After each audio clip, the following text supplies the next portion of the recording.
Well, I haven't done a double movie review in a while.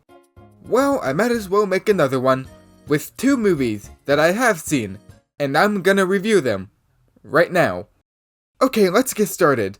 So the first movie I watched that came out last weekend was the movie If, from writer-director John Krasinski.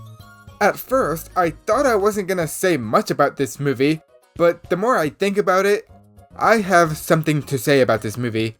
I was looking forward to this movie at first because I thought the concept was original enough, and it was a live-action CGI hybrid, which to me are the type of movies that I don't mind vibing with. What makes it more interesting for me to look forward to was the director, John Krasinski, which, if you guys didn't know, he recently did both A Quiet Place films. I only know him as a film director, not much of an actor aside from that one show that he's in. So I was pretty optimistic about this movie.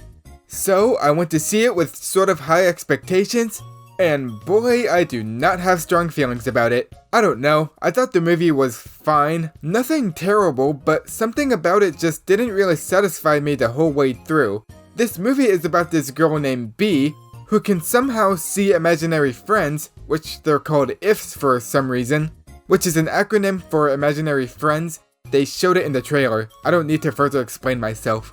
She teams up with Ryan Reynolds to help the IFs find new children to be with. Now, I actually do like the story that they were going for in this film. The IFs wanting to find new children to be with wasn't interesting enough plot for me to be invested in, but the problem here and throughout this whole movie in general was there wasn't really a focus, and it makes the pacing of the movie really die down a bit. I really like how the movie was set up and everything, but once they go to this imaginary friends facility place or whatever it's called, that's where it loses a bit of focus. B and Ryan Reynolds sort of have good relationship, but I feel like they didn't really have much screen time together. Same with the relationship with her dad, who is also played by John Krasinski, which was a nice surprise. Throughout the whole movie, B's dad has to go into this heart surgery that he has to undergo, but their chemistry or dynamic didn't really develop as well for me to be emotionally invested in towards the end of the film. Anyways, those are my complaints, but there are some things that I do find myself enjoying. All of the IFs in the movie are pretty fun to watch. I like that they all have unique personalities, and also relate to their children that they used to have. I think it was pretty cute on how it all ties up at the end. That was something I liked. And how the IFs look and how well animated they are. It just looks really appealing and I really admire that. And I think it's creative enough for how this whole IF facility works. I really enjoyed that stuff. But at the end of the day, I can see that this was a passion project for Krasinski himself. He indeed said that this movie was also made for his kids too. So I admired that as well.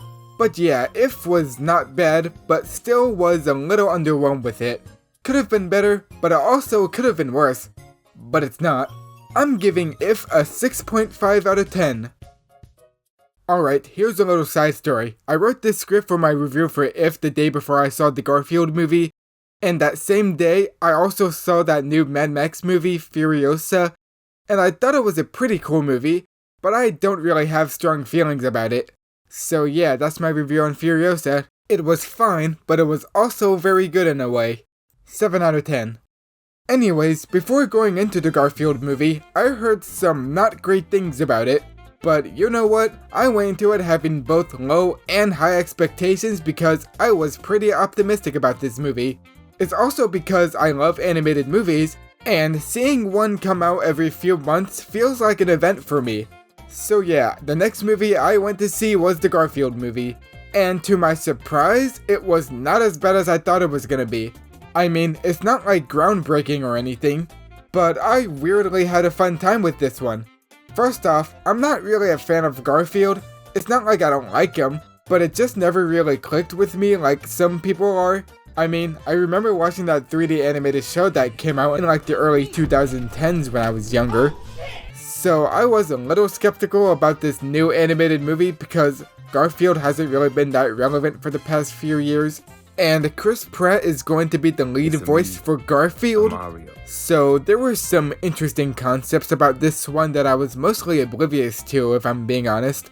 Now, what makes this movie enjoyable to watch for me was that this whole heist plot was really fun to watch. I do like Garfield and his dad's dynamic in this movie. I honestly think they carried the movie, and also, Chris Pratt was not bad as Garfield. And honestly, I think he puts a little more effort into Garfield than Mario, but that might change depending on how I listen to them back to back. And I know how we all feel about Chris Pratt voicing stuff recently, but I don't know, he's not that bad here.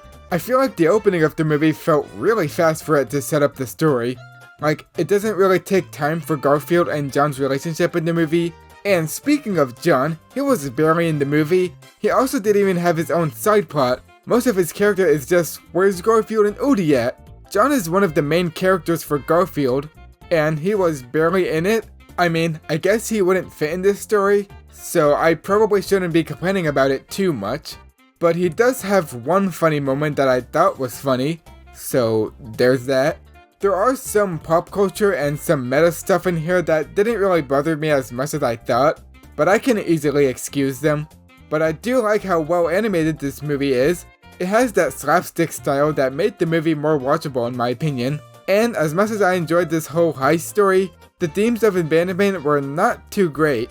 I don't know, I feel like they just sort of took an easy route with that theme.